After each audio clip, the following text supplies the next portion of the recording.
betul ya? Ada sinar X, ada ultraviolet, ada inframerah, ada gelombang radio dan lain-lain yang itu juga bagian dari cahaya tapi tidak bisa dilihat. Dan ternyata berdasarkan ilmu biologi pun retina mata kita ada sel kubus dan sel batang.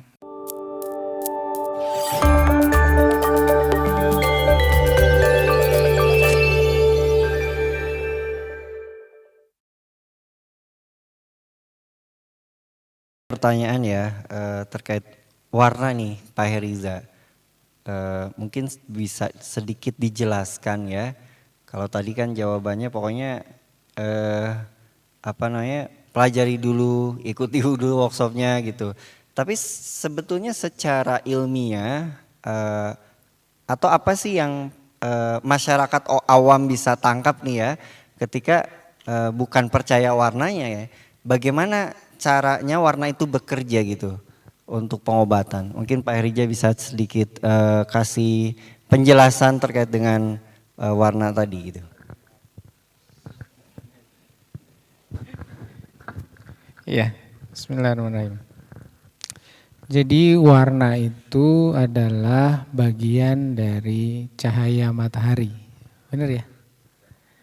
Bahwa cahaya matahari itu berdasarkan Newton bukan? Yang melalui prisma kemudian dipantulkan dispersi dengan warna yang magiku hibiniu, benar ya? Dan ternyata warna itu ada panjang gelombangnya, ada frekuensinya. Ada yang bisa dilihat hanya itu saja bagian dari sinar matahari. Sementara yang lain, sinar-sinar yang lain nggak bisa kelihatan, betul ya? Ada sinar X, ada ultraviolet, ada inframerah, ada gelombang radio dan lain-lain yang itu juga bagian dari cahaya tapi tidak bisa dilihat. Dan ternyata berdasarkan ilmu biologi pun retina mata kita ada sel kubus dan sel batang, benar ya? Ya, sel kubus itu punya 3 warna, benar? Ada merah, biru dan hijau. Reaksi dari ketiganya itu bisa melihat warna yang lain. Yang 7 tadi, meskipun primernya cuma 3. Nah, adapun warna itu adalah pantulan cahaya yang kita lihat, benar ya? Nah, jadi ini kebetulan ada ahli nuklir di sini ya. Jadi saya ini mewakili dia. Kalau ada yang salah biar yang benerin. Nah, jadi itu adalah konsep dasar dari warna. Ketika kita melakukan terapi warna, maka sesungguhnya kita menerapi dengan cahaya. Karena warna bagian dari cahaya. Jadi nur ya kan, jadi terapi nur. Nah, jadi dengan cahaya tadi, dengan warna lah yang kita lihat, maka ternyata tadi di samping disebutkan tadi dalam TCM sendiri, organ-organ juga sendiri ada warnanya. Ya, gitu. Jadi connect ya. Itu mengapa Allah juga menciptakan alam semesta ini warna-warni. Coba kalau kita nonton hitam putih TV kayak gini. Betah nggak? Enggak ya. Tapi sekarang, ya dengan zoom aja kita sudah kelihatan warna-warninya. Jadi semangat, seneng, energi, ada vibrasi, ada resonansi.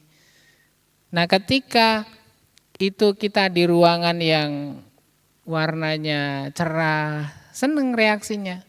Tapi coba kalau ini kita hitamin semua. Jadi dunia lain ya, jadi bukan ngomongin sujud. Jadi misteri ya. Atau kamar tidur kita warnai merah, ya. Betah nggak di kamar tidur? Ya. Bahkan warna-warna ini pun dipakai di logo-logo perusahaan, benar ya?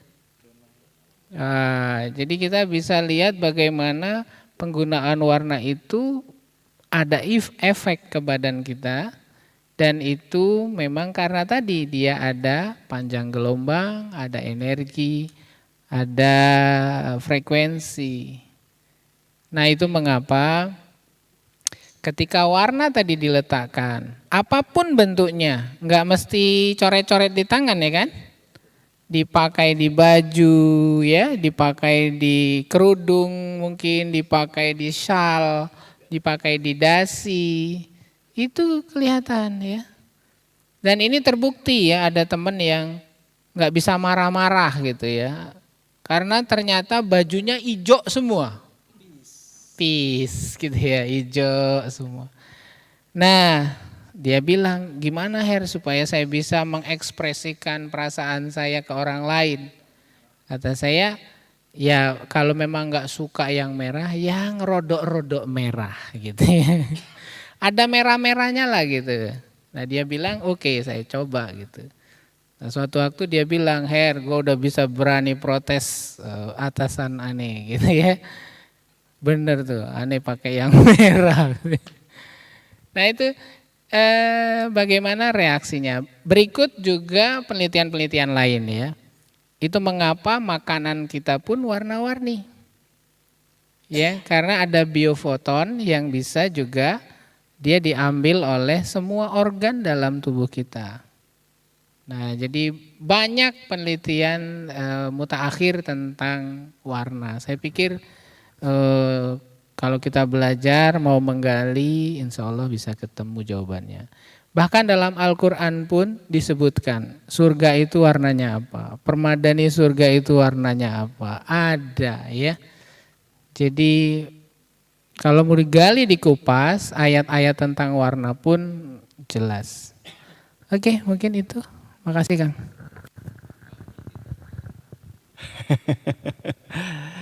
Baik, panjang ya kalau memang cerita tentang warna. Tapi memang sujok itu bukan terapi warna tok gitu. Banyak tadi diceritakan sama Kang Fitri, ada twist terapi, kemudian ada seed terapi, ada magnet terapi, kemudian juga ada moksa, kemudian juga ada nail terapi. Banyak ya. Jadi Bapak Ibu semuanya, kalau kita mau belajar sujok itu tidak hanya warna gitu. Dan itu pilihan. Boleh nggak misalnya, saya mah belajar sujok hanya twist, ya boleh, silahkan gitu.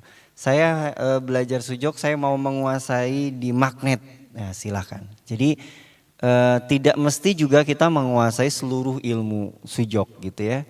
Tapi kalau memang seneng ya silahkan.